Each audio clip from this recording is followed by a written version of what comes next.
And happy Monday, everybody. Hope you're all out there doing good. It's early in the morning on Monday. So I hope whenever you're watching this, if you're watching it this morning, thanks for jumping on with us. If you're watching it later, thank you for giving us a view, and I hope you're having a great day. I apologize. I'm a little phlegmy this morning, so give me just a second here. Haven't had enough coffee to clear everything out this morning. So we got to thinking about how we're doing the podcast and how we want to get some content out there and really gain some traction.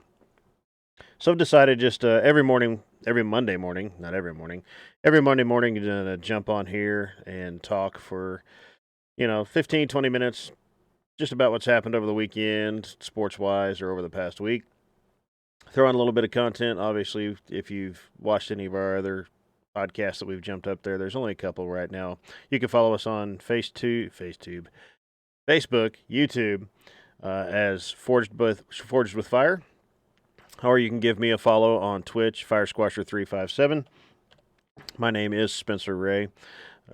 If it's just your first time listening to one of our podcasts or watching the podcast, we're just talking about stuff for guys, leadership and life lessons, sports, cars, men stuff. We just hope that you can get something out of this that can help you be a better husband, father, son, man, leader. So I'm not some big, giant philosophical genius. I've lived enough and done enough and made enough mistakes that hopefully can help somebody else get past that. So let's jump into some stuff from the weekend. Obviously, it was a big football weekend. I don't watch a lot of football just because racing is normally on at the same time as football, and I'm a larger racing fan. I do watch Formula One, IMSA, WBC, and NASCAR if I need to, just to have something to watch. But I'm not a huge football fan. But when I used to watch football 4 or 5 years ago, I was a big Chiefs fan. So this weekend was kind of I still get alerts on football games and stuff. I guess the Chiefs game was a pretty good one. I know the Browns almost came back and beat them. I got to watch the video on the Mahomes hit. That was a pretty gnarly hit. I've spent a lot of time in the fire service. I spent almost 20 years in fire and EMS, and man, he got really lucky he didn't tweak something or break something in his neck because the way he hit the ground and the way his neck was bent, that was pretty rough. But kudos to the Chiefs staff that once they got him off the field, they went and looked at him for concussion protocols and all of that. If you watch a replay of that play when he hits the ground and finishes rolling over, you'll notice that his left hand is like clenched up really tight. And that's a clear sign that he does not know what's going on and he doesn't know where he's at. And as he was standing up and not being able to move his leg right, he was definitely out of it. So kudos again to the Chiefs for taking the safety and worrying more about the person than they were a game. But I guess Chad Henne stepped in and held his own. I guess they didn't score again after Mahomes was out, but it was good for Henne to step in and make sure that they were able to run down the clock and keep the Browns out of the end zone. So kudos to them. But one of the big things I did watch this weekend is there's a big midget sprint car race in Tulsa, Oklahoma every year. It's called the Chili Bowl. I believe they marketed this year as the 35th. I thought it would have been going a little bit longer than that because of my families went to it a lot, cousins and family. I haven't ever got to go to it myself. But family has went to it for several years. I remember them talking about it when they were little, and I try to watch it whenever I can. And this year it was on Mav TV, and they streamed it live on Facebook, so I was watching it. I didn't get to watch the end of the A main, but I guess Kyle Larson won it again for the second year in a row. He tried several years before he won it last year and was able to get the win this year. I was able to watch several of the C and B mains on Saturday and kept up with some of the other qualifying mains and heats from earlier in the week. It was a pretty cool event this year. It was great to see that they actually were able to have spectators in the stands to enjoy the race. And we want to talk a little bit about about Kyle Larson. I mean, if you're a racing fan at all, you probably heard last year with all the pandemic, now a lot of NASCAR drivers went into iRacing just to have something fun to do, and they ended up organizing several events. And during one of the iRacing events, Kyle Larson used a racial slur and was immediately fired by his racing team, and ended up having to go through some sensitivity training that was required by NASCAR, and nobody ever knew if he was ever actually really going to make it back to NASCAR. He obviously apologized. Listening to some interviews with Bubba Wallace because he was racing with Bubba Wallace at the time on that event. Bubba Wallace forgave him. He obviously said it wasn't appropriate, but he did forgive him, and they talked through it. And it's great to see that he's starting to have a comeback story. Because I've followed Larson since he came into NASCAR, just because he came in when I was still watching it and religiously, if I can put it that way. And he's a very talented young man that would have a bright future. And so it's great to see him starting to make a comeback. He actually signed with Hendrick Motorsports, which is one of the top teams in NASCAR. So he'll be driving for Hendrick this year, which is great. It's great to see that he's got a comeback story happening. Hopefully he does well. But there's also another driver that's up and coming in the NASCAR ranks that's had a slip of the tongue recently. Her name is Haley Deegan. She's a very, very talented young woman that's really she's climbed through a lot of ranks, and she was coming into the Truck Series this year, I believe, the Gander Truck Series, and she was kind of doing the same thing. She was in a online racing event, and somebody ran into the back of her, and she used a derogatory term for someone that has a mental disability, and it was sounded like a slip of the tongue. And immediately, she didn't lose her ride or her drives, but almost immediately, NASCAR mandated that she go through some sensitivity training. But I think the problem goes a little deeper than just a slip of the tongue. If and this is my opinion, just from experience, if you're comfortable letting a word fly out like that, whether it be a racial slur or just a derogatory term, it doesn't just happen. There has to have been a habit or a thought process that you've that you've had in your life that's allowed that to just come out in times of heightened stress or in when you're relaxed enough that you feel like you can say anything.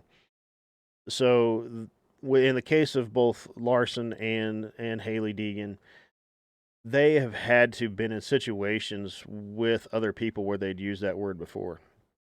Whether it be family, whether it be friends. In the case of Kyle Larson, he had done some stuff with Bubba Wallace and hung out with him in the past before. So the question is had he used that term around Bubba Wallace before, but once it was out in the open and on air, where people were hearing it, is that when he finally got condemned, for saying it? So, and nobody really knows except for them what had happened in the past. But it just seems like it's a habit of a lack of respect almost, and I think that's something that we all need to think about every time we get in a conversation or every time we come up on somebody that needs help or is having issues is we need to treat everyone, and I mean everyone, with respect. You need to get past your personal, you know, preferences. Everyone's created equal. Now, I understand that, you can have a rough upbringing, you can have horrible parents, you could live in a not so nice neighborhood. You could have come up a lot of ways that have really put some negativity in your life, and which is horrible. And I hate hearing that if you had. But it doesn't give an excuse for treating other people like that.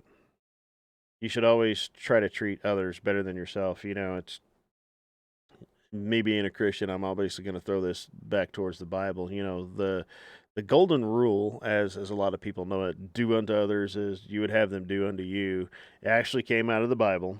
If you didn't know that, one of the uh, one of the verses that it there's a couple different verses in the Gospels that reference this saying, and I'm going to pull up Matthew 7:12. I forgot to open this up before I got on here, so I apologize. This is how things go whenever it's 7 a.m. in the Midwest, and I'm trying to get this done. But Matthew 7:12. So whatever you wish that others would do to you, do also to them. So it's think of how you want somebody to treat you when you're walking up to somebody in a situation, or you see somebody struggling, or you even see somebody being belligerent and angry with somebody else. Think about that first. Think about others first. I think that's what's wrong with a lot of that's in this going on in this country is there's a lot of people that are being very selfish right now, and I'll admit I've been guilty of being selfish during some of this. Now I haven't let it go to the point where I'm yelling and screaming or hating somebody, but there have been times where it's been like, I want this for me. I don't need to give it to somebody else. I want this for me. But I think in every situation of life, and I'm still learning this too, every time we come across any situation, whether it be good, bad, ugly, pretty, beautiful, wonderful, terrible, we need to think about the other people that are around us. How do they want to be treated? How do we need to respect them? How do we need to show them love, give them life, make them happy? You know, up to the point of doing something illegal or sinning.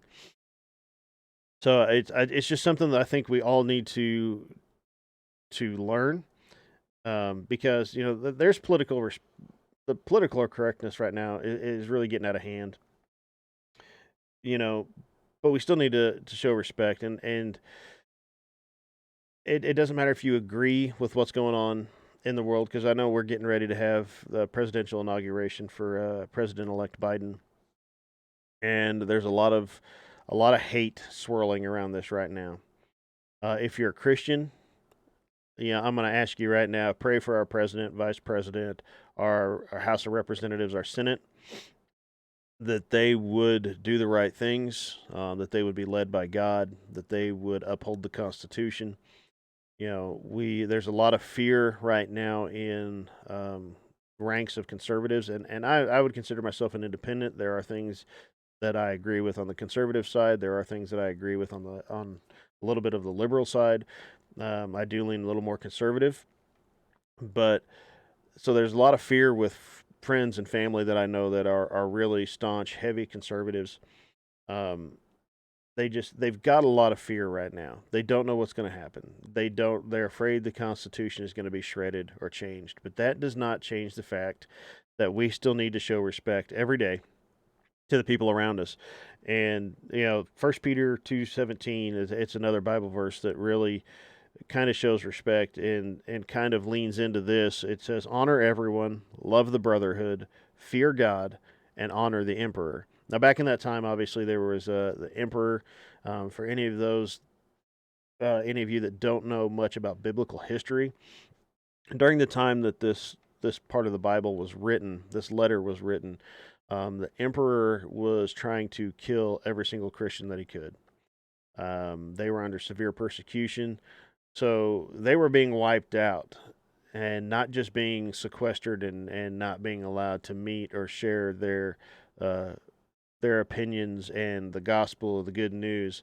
If they were found out, they were taken out and killed. Now, we're not to that point yet, and I really hope it never does get to that point because like I've said before, I believe everyone has been given a free will by God to believe what they believe, whether it's right, wrong, indifferent, whether it aligns with what I believe or not. So that's why everyone should be, that's why I love everybody, and everybody should be treated equal and with respect. But at the end of that, it says honor the emperor. We have a president, whether you think the election was rigged and stolen, whether you think it was 100% legitimate, or you're somewhere in the middle of the road. It's done. We have a new president. If you're a Christian, you need to pray for him. Pray that he makes the right decisions, and that his administration does things to make our country better and to unite our country. Doesn't mean you have to agree with every policy, but you need to pray for him. And you need to treat the office and the person with respect, whether you agree with them or not.